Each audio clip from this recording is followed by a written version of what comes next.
Getting live. Just going to put on mute for one moment. I'll get a thumbs up from Irene once it does look live on her end.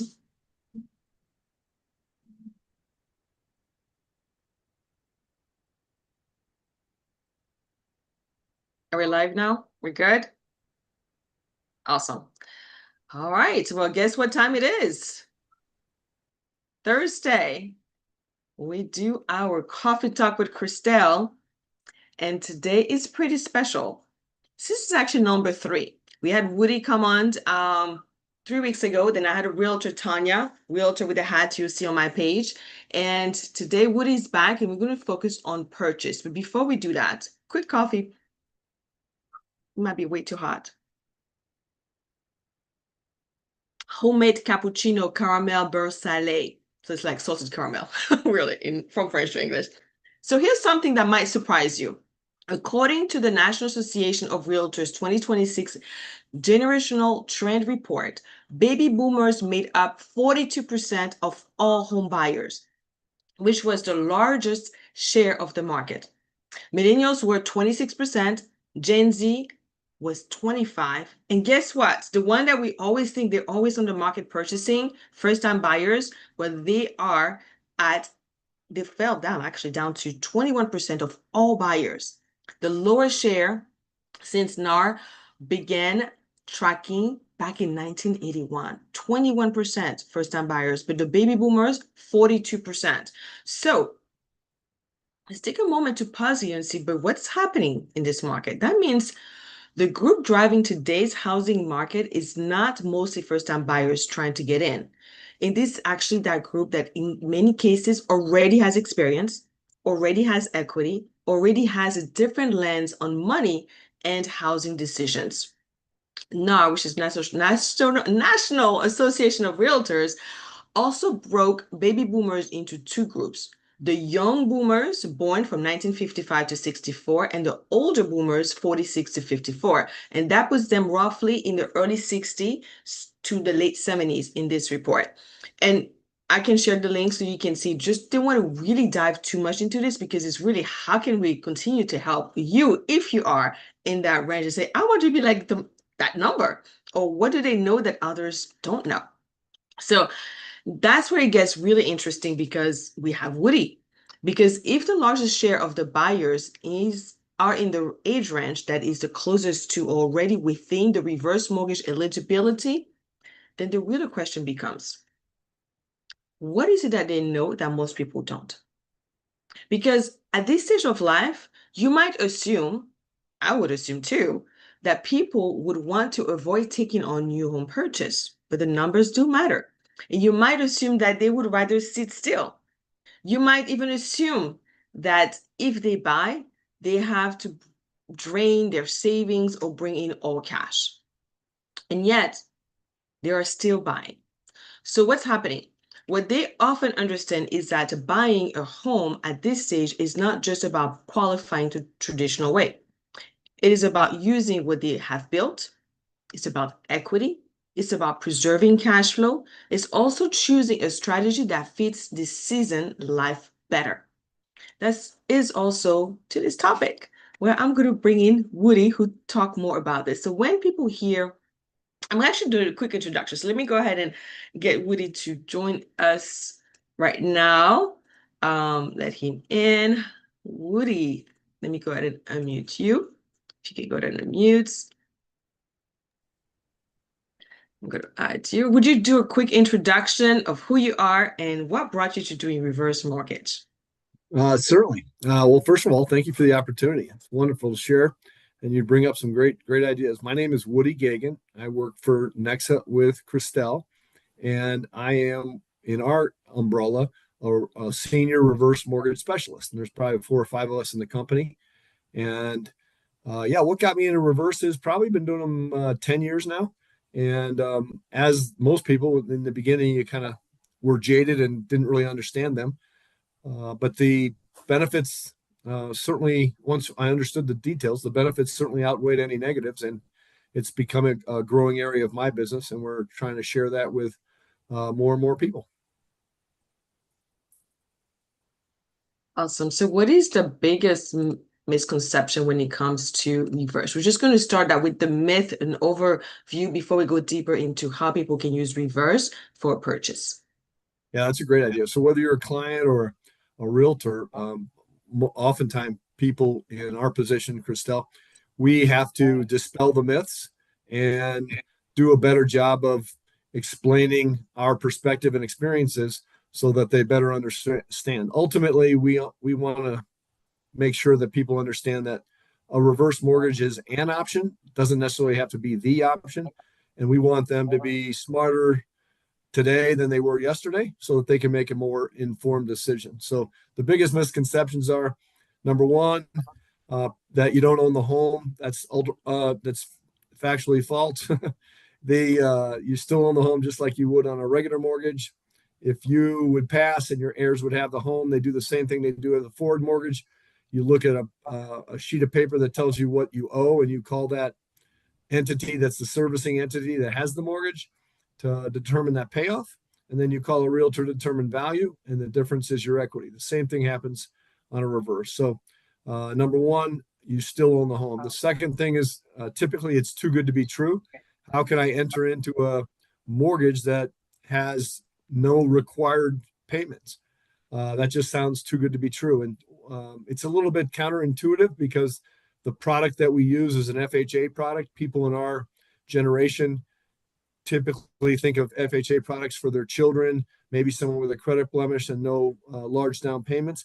But this FHA product provides the insurance on a reverse mortgage so that if the value ever is beneath the loan balance, lower than the loan balance, then that's it's called a non-recourse loan. So they're covered, and the heirs and you as a potential home buyer are not obligated for any difference. So those are the two big myths that we have to dispel right off the bat. Awesome. Thank you for bringing that up because that stops a lot of people. And I think now that we've removed that block and we shifted the mindset, what does it take or how do people, because a lot of people think about reverse mortgage, I would say it's when they're refinancing, but there is an actual way of purchasing using reverse mortgage. Can you explain that to us a little bit? Yes, absolutely. The best way to think about it is a lot of people in that age bracket are thinking about maybe having the potential, and not everybody has this capability of paying cash for a home. So the reverse mortgage piece allows them to pay a little bit less than cash for the home and keep the difference for an emergency fund or give to your financial planner, whatever that difference is. And so it's really a great tool for us to share with our realtor friends because they're not as familiar with that as you and I are. And it's a great opportunity for a homeowner. There's a couple different benefits. So, for example, let's just use a round number. Someone's going to buy a $600,000 house, and if they're thinking about paying cash, they're going to have 600,000. Well, if they don't have the 600,000, they got to think about a smaller home, something that doesn't fit what they want. The reverse, depending upon their age, it's age and interest rate driven. But depending upon their age, they might have to write a check for 400,000 instead of 600. So it gives them an opportunity to not make principal and interest payments, which frees up significant cash flow, and you can buy more home with the same cash. So let's say they just had 400,000, or let's say they have less, and it allows them to buy more home with the same cash. So does that help answer the question a little bit? It does. So can you tell us more for a realtor, what their mindset needs to be? How can they present this to their client? So if we're now So speaking to a realtor, what should yeah, we so really so bring them they're to understand? they've got a base of they've got a sphere of influence with ex-clients and people that they talk to on a regular basis, so they know their clients. And in this age bracket, there's a couple reasons why people might consider moving. One, they're trying to right size or relocate, obviously without adding a payment, which would be very nice. So, for example, someone that might have hip or knee issues later in life, they've been in a home 20 years, they want to downsize or right size. They might be in a two-story house that has stairs, and the stairs are becoming problematic. They might be searching for a home that would be like a ranch, that would be a better use for them moving forward and to be able to stay in that home longer. Also, let's say you've got that age bracket that has kids and grandkids, and they're going to move to be closer to family. That's another reason why someone would relocate. So the realtors in their minds think about different scenarios that their clients might need.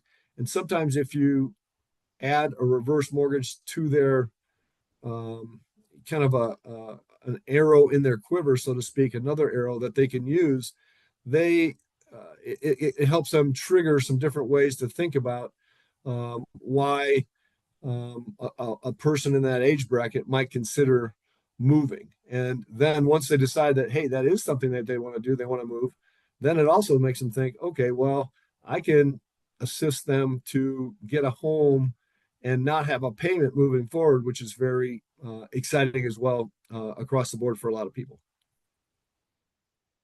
Yes, definitely, Woody. And I would say for a realtor, the same as when you are speaking with a client and you connect with someone like myself, what Woody calls forward mortgage. I usually just say for a mortgage, but now we make the distinction of reverse versus forward. You would say, hey, speak to a lender. I know a lot of times when a realtor thinks about, hey, you have to cash, go for it because it's easier for them when they make the offer, it's more attractive and all that aspect, the pluses of all cash. Um, but I would say, even if you still want, as a realtor, your client to go with all cash, think of it as at that point, have the numbers done still because you might want to consider it as a refinance, as a reverse. The same as when we have someone who is doing all cash, but then they want to recuperate the money because they want to make their offer, they want to move forward, but they know they can bring that cash back into their bank accounts by doing a refinance cash out, even though they don't have to wait a whole year, because now we are recuperating the funds that they did forward the mortgage. We can do the same with the reverse. But it's an initial conversation and introduction that a realtor can do by saying, by the way, it doesn't hurt to have a conversation with Christelle, with Woody, with a specialist, just to look at the numbers. Just look at the numbers, see how that can make a difference in your life.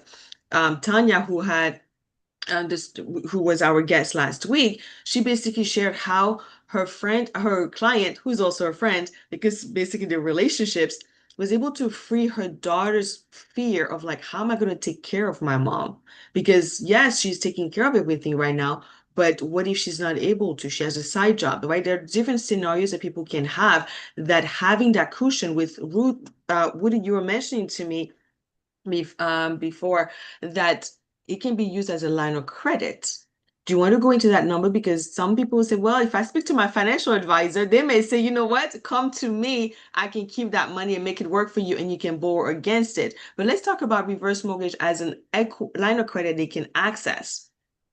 Yeah, that's a great idea. I'm going to back up one step. When you said Yeah, I was using kind of the forward mortgage, we can kind of call that a traditional mortgage too. The other thing traditional I was as thinking of, well. Yes. one of the Yeah. things I was thinking about with your realtor friends, so we can't undo the past, right? What's done is done. So we want them to think about trying to be a hero to their clients moving forward and saying, hey, maybe you don't have to pay 100% cash. So at least think about that. I think you'd be surprised if you're a realtor how that might be helpful. But here's the thing also, I don't care if they did one loan last year or one loan a month that might have been cash. Maybe just retouch base with those people that did pay cash and then see if their circumstances may have changed. So then that leads me into what you just said there regarding the line of credit. So Okay. that's the other way Awesome. a realtor can think about, hey, let's look at your past clients as well to say, hey, maybe you have a change in situations. And the one I would think about, like you said, with that Tanya brought up last week, is the fear of maybe in-home care. Everyone, let's say, is healthy in their 60s, but they might not be as healthy in their 80s or 90s. If you, it's nice to plan ahead of time. So let's talk about the person that owns a house free and clear. If they own a house free and clear, whether that's last year or a couple years, and they think I'm not a person that's a traditional candidate for a reverse mortgage, they may be correct. But once you understand the power of the growth line of credit that is achieved by doing a reverse mortgage and obtaining a line of credit, I think it's very eye opening for those that decide to move forward in that capacity. And here's how it works. Let's use the same home that we talked about. Let's just use what's a better home price in your area, Christelle? So in Georgia, I would say, I mean, homes right now, they're looking at 500, 600,000 minimum, even when they're Okay. downsizing because they want to keep a certain lifestyle. In Florida, depending on the area, I would say they just use a number of 600. Okay. So thank you. So the 600 number would be good. Let's just say, worst case scenario, we're going to give someone access to 200,000, depending upon their age, it could be 300. So you kind of want to use that number. It's not above 50% of your value typically. It's going to be somewhere in that 30 to 40% range, depending upon age. So if you're going to access on a $600,000 loan, 250,000, and you could say there's a number of different ways you could use it. Let's say they needed to refit a bathroom for a need. Right off the bat at closing, they could get 10, 20, 30, 50,000, whatever they needed. But let's say they didn't need anything off the bat and right away. You could create a line of credit that's 250,000 that grows at a 0.5% higher, 1.5% higher than the interest rate you'd pay on the loan. So if you did have a balance, that loan balance right now, that interest rate at this current market is right about 6.5%. So a 0.5% more than that is 7. 250,000 at 7%. That's almost 20 grand a year. That's a big number. And our financial planner friends and referral partners, they can never use the word guaranteed. Uh, Christelle and I can use the word guaranteed on this because that stays the same no matter what happens. So it's a variable interest rate, so it can go up and down, but that 0.5% stays higher than the prevailing rate. So, for example, if the house can basically be self-sufficient. So here's the deal. If you start out with 250 and you've got a growth line of credit growing over time, that's a great emergency fund. That's a great nest egg. We talk about giving life gifts to your uh, family and loved ones as opposed to death gifts. So, there's a number of different ways people have used it. I'm just going to share my experience. My experience is this: home health care, if people want to delay going into a assisted living facility or any kind of, not staying in the home longer than they want, the in-home care can help provide that over time. So it might delay that eventuality if you're able to access some cash that you wouldn't have out of your normal checking and savings. So that 250 is going to generate 20 grand. That's almost 2 grand a month. That goes a long way to paying someone coming into your house a couple hours a day, even every day a week if you want it to be. So that's one option that I've seen in the past, the in-home healthcare. The other is, like I talked about, the gifts. Maybe you want to take your family on a nice cruise, and that's going to cost $10,000, and you don't have that in your cash flow. The home can pay for that. That's going to add. So for every dollar that you take out, that adds to your loan balance. For every payment that you choose to make, that it lowers your loan balance and adds to the line of credit. So there's just a number of great options. We talked about in-home healthcare. We talked about maybe a home improvement, and we talked about maybe a life gift during the time that your loved ones can share in that equity of your home. Thank you so much for summarizing how this can be used and be a benefit to our homeowners of 62 and older. And if we tie it back to a purchase or even the line of credit, what documentation, what is needed to be able to qualify? Like their That's qualification and really the property. Yeah, that's a great question. So age is obviously one. You have to live in the property.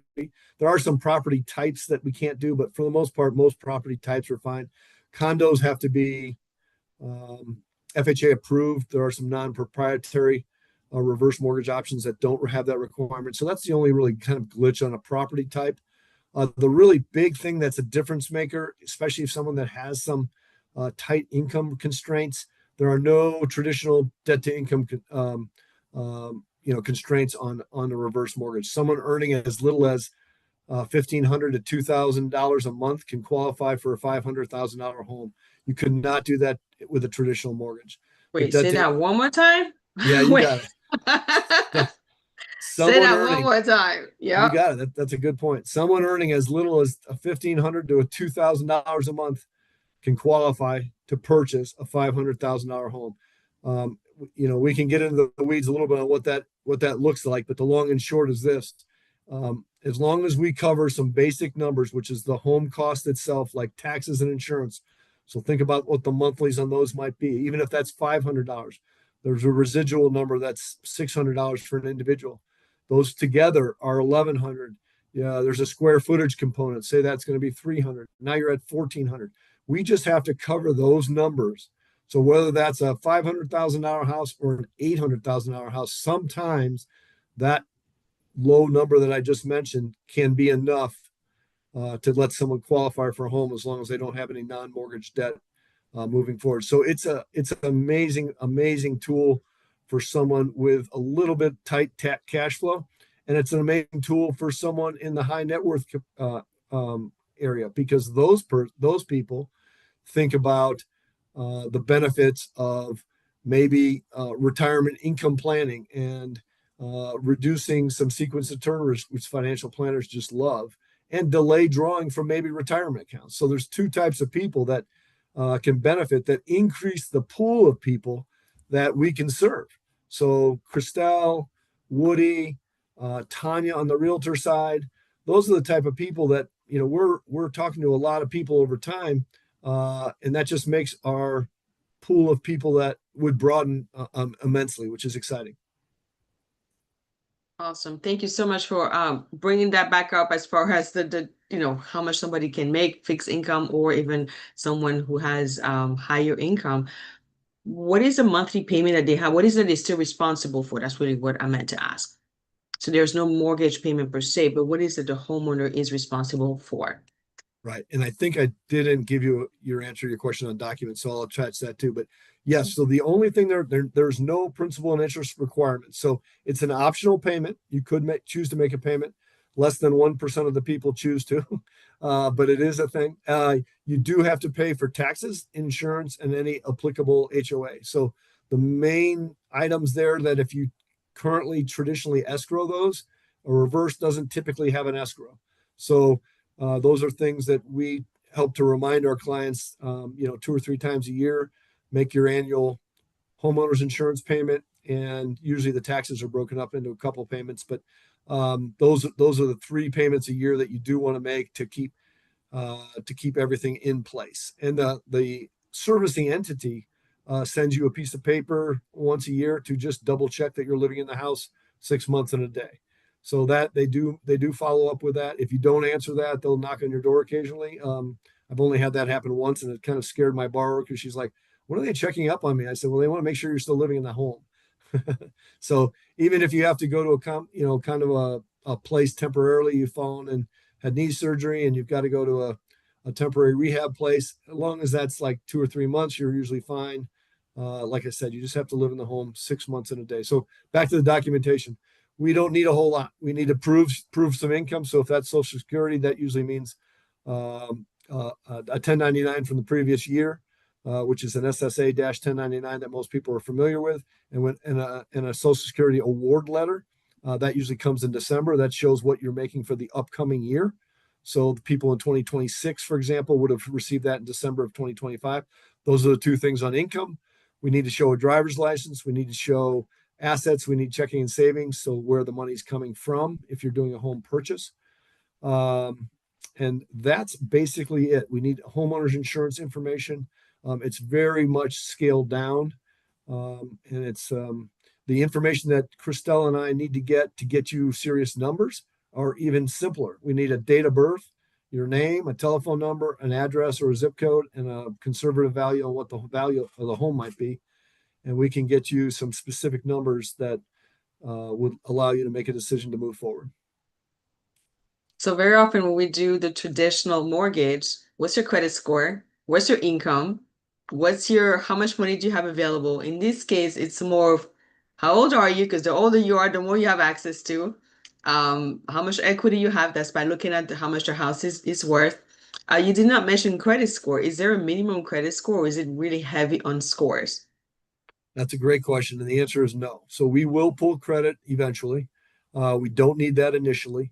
And we do it just to look at a history. So we do want to show reverse people are very careful about at least showing some credit worthiness.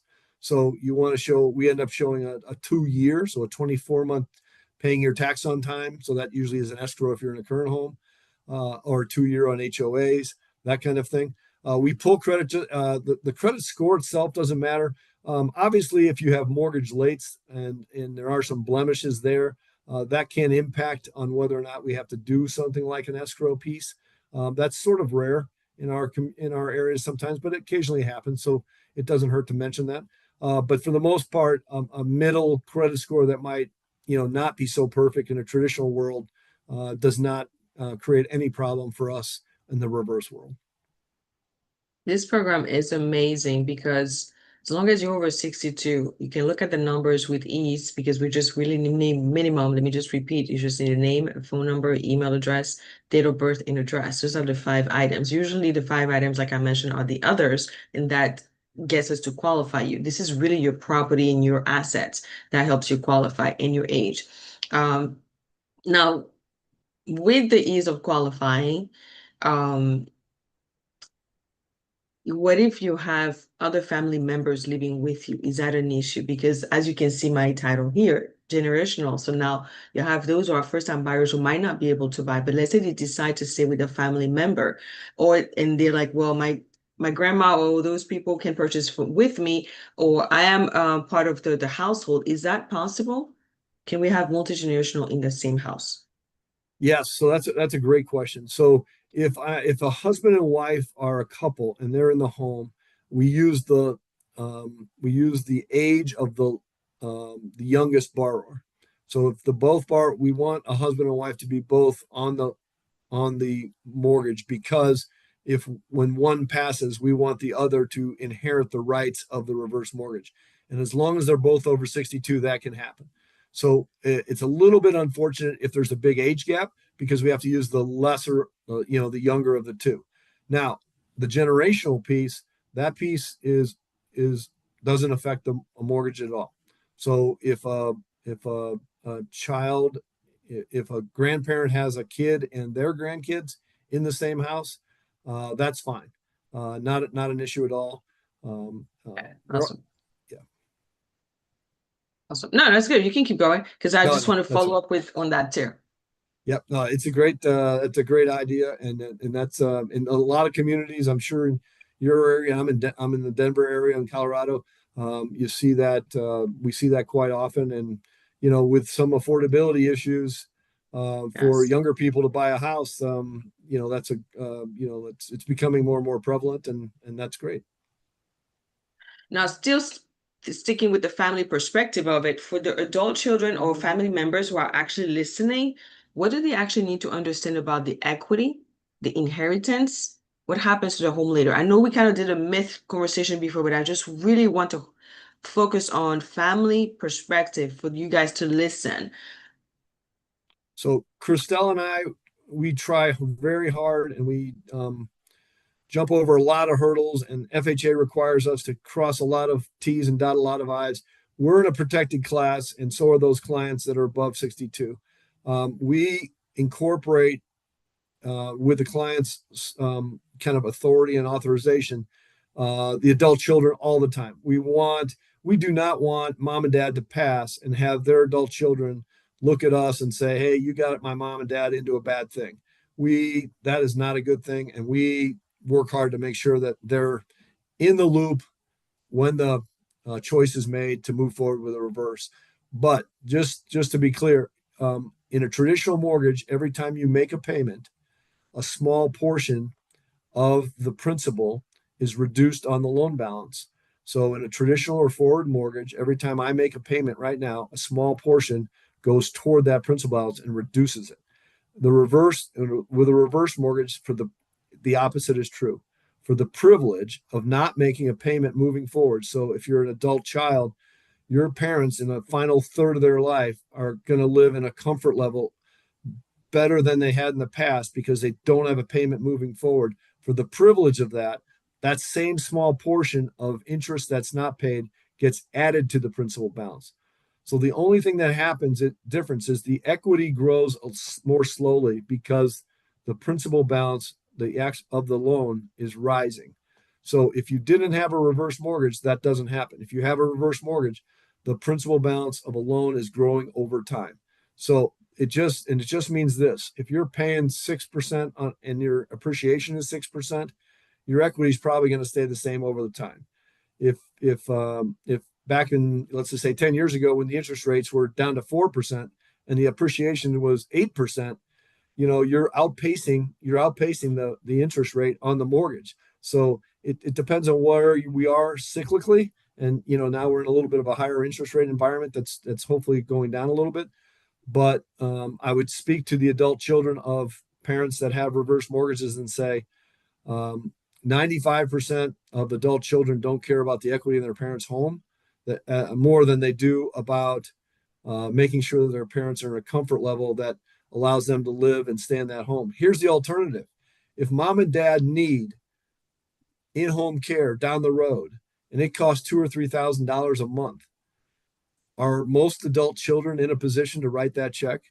I would say no. My kids aren't. I know I know they're not going to write that check. So this, if they had a reverse mortgage, a growth line of credit that gives them access, it's a great opportunity to say, hey, this protects us down the road to let mom and dad stay in the home. Yes, the loan balance will go up over time, and our equity position won't be as big as it would be if we didn't get the reverse. But the trade-off, most of the time, is worth that. Yes, I would just sum with the word that you said, comfort.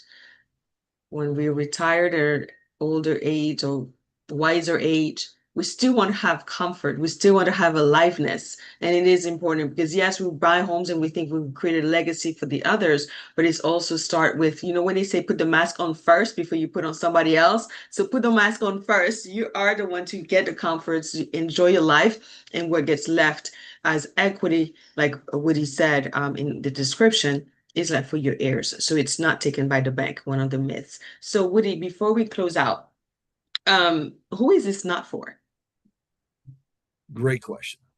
This is not for someone that's going to move in a year. So if you're in a home and you want to stay in that home and we do a reverse refinance, and for some whatever reason you think you're going to move in a year or two, that's not a good choice. If you're buying a home for purchase with a reverse, and for some whatever reason you think this is a temporary move, we're buying a home, we're going to live here, but we're ultimately going to move in 2 years to a different city to be closer to family, do the reverse that time, don't do the reverse this time. And I'll say that because there are some costs associated with a reverse mortgage that are a little more than our traditional forward mortgage. It's 2% of the value.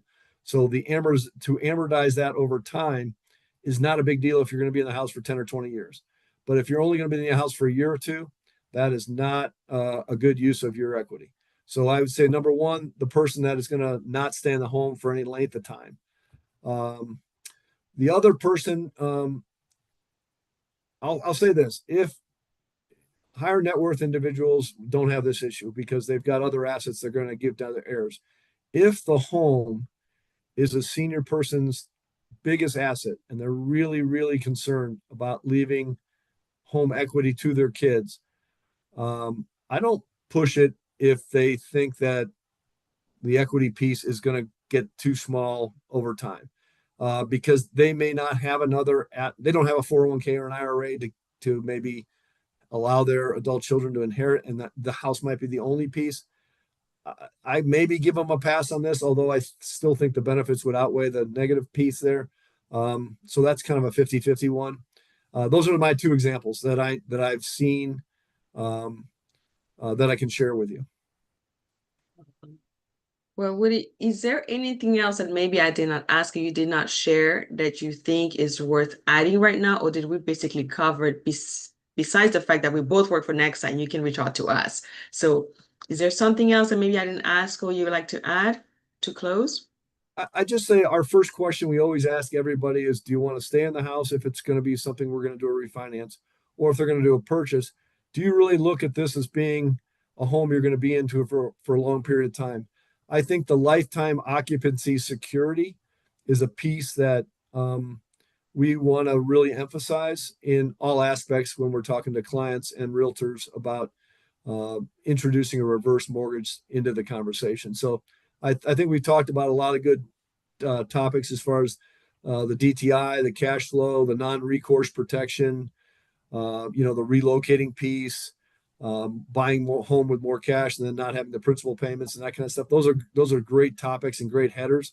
But the one thing I think maybe we didn't focus on too much is the lifetime occupancy security, and ultimately that should be first. We want to make sure that that person really wants to be in the house, and we can show them how the reverse might work with that plan moving forward.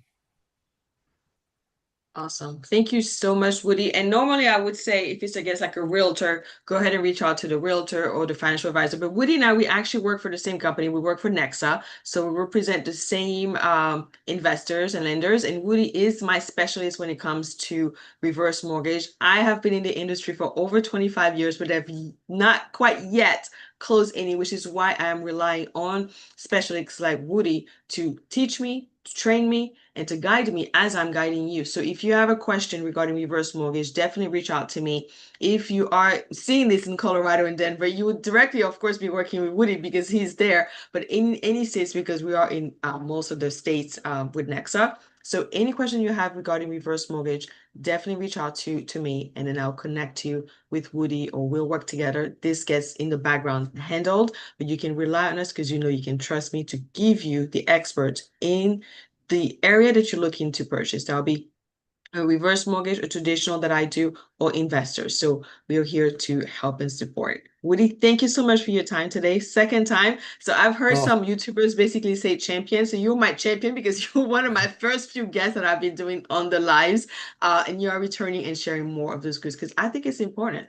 I well, you're mean, the doing a great numbers job. even show it. You're doing a great job. Thank you for having me. And I want everybody to know your support at the highest levels, and you're doing great in your community. And we look forward to continuing that relationship moving forward and helping people where we can. Awesome. Thank you, Woody. Have a Yep. great Thursday. You do the same. Thank you. All right. So great topic. I mean, it really goes with the 2026 generational trend report. The numbers, the facts really help us in seeing where do we need to bring focus. I have realtors who basically say, I really want to work with first-time buyers. Yes, continue to work with first-time buyers. Yes, I want to continue to serve first-time buyers. You, my first-time buyer, or move-up buyers. But there's also something to be said about the numbers of those who are buying currently because of affordability with everything that we just shared. So if you're on the fence as purchasing or knowing your numbers, it's just a conversation. Let's start with a conversation. Let's start with, what do my numbers look like? No matter which generation you might be, no matter if it's the first, second, or this is your last home that you're buying, I guess that's your perspective. So here to provide some facts, bring information, education, and this is where we're going to close out. I'm going to do it a little bit different now because I'm used to doing the mystical part with Christelle. And we're going to actually now, oh, I just turned off my camera. We are going to close this out now. And then we're going to hop on this is Sacred Home with Christelle. We're hopping on Christelle's Sacred Home. Same but different because this is really mortgage. There, it's more free flow of life, right? Aliveness in life. And I just realized either my eyes are getting better or somehow today I did not need my glasses. So that's just like I'm realizing this now. So this is the link to Irene is actually going to go ahead and share. We're going to go ahead and share the link so you can hop into the next live. See you there. Well, not the next live, the live with Mystical Christelle, where we're grounding and just allowing the energy to guide me into the share.